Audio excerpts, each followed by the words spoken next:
Hi there guys, this is a short video illustrating what to pack as a minimalistic Alpine style explorer. Starting with the foot gear, instead of big boots, I suggest you use lightweight trail running shoes which are breathable for your feet, useful in hot climate and wet climate, and has a very good rugged sole for good traction.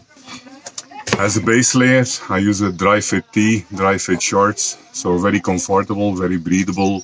Again, in hot climate like the high altitude deserts of Ladakh, as well as the monsoon rains, dries fast, absorbs sweat and everything. You also need a good backpack. I prefer something like this one, which is 30 to 40 liter adjustable. A lot of straps to attach stuff to. And this specific bag is also waterproof, so peace of mind if the rain starts. In terms of layering up, lightweight raining jackets, which can be easily put up whenever it rains, keeps you dry. One of the most important gears, especially at higher altitudes, you don't want to get wet. For the cold evenings and mornings, I carry a very lightweight, compact puff hoodie jacket. Also good to layer up in the night. In terms of shelter, don't carry a heavy tent. Tents are really not needed. I think it's too much of comfort. Just carry a small tarpaulin sheet, or in this case, a 500 gram BV, which is waterproof and also has an insect net. Mostly not used, mostly sleep in the open, but just in case of higher altitudes again and rains, to keep you safe at night. A good sleeping bag is essential. You don't want to carry like a Quaysha S15 warm weather sleeping bag. You need something a little warmer.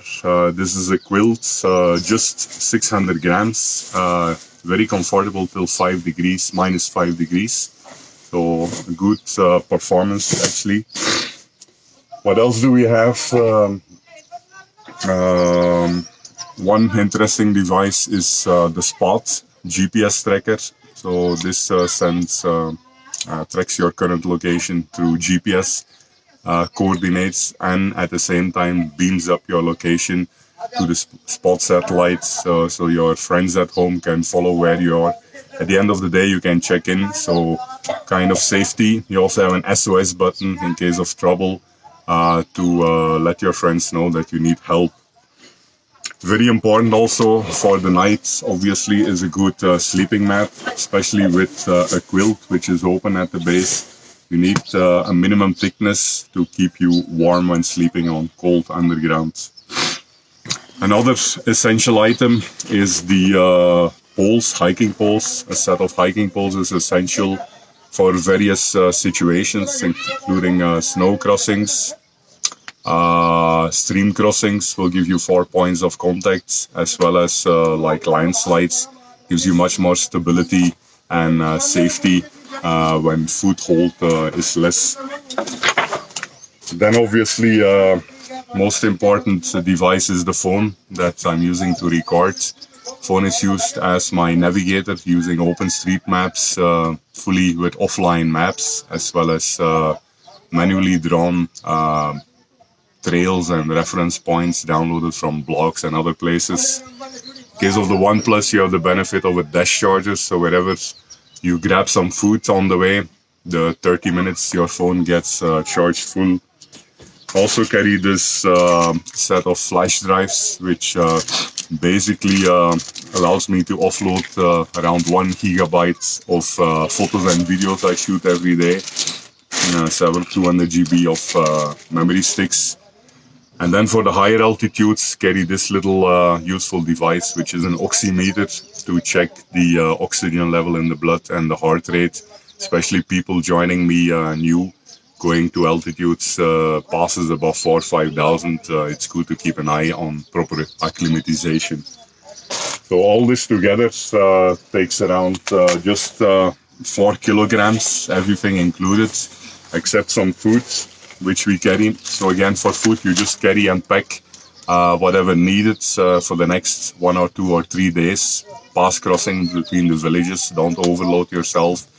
Don't carry a stove actually, except for the larger glaciers where you are in the wild for 5-6 days.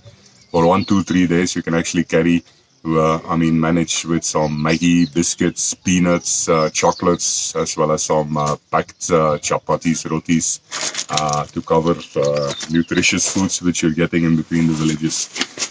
Another very important thing is the waterproof sack, dry sack, which keeps all your essential gears, sleeping bag, clothes for the night dry when you get into some severe rain, which might not be shielded by your sleeping bag.